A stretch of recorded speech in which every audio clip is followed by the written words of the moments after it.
Kaygıları taşır yalnız. Derdimiz suya sallanır.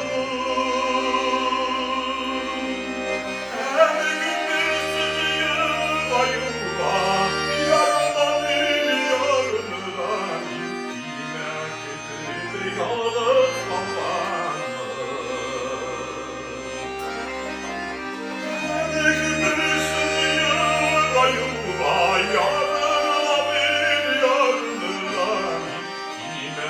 getirip yalnız sallanır.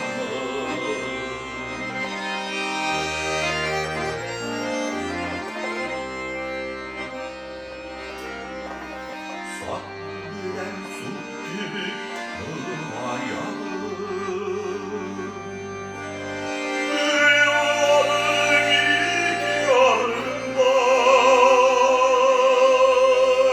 senin yapraklara iskevalar, iskevalar dikenlerini barın barından.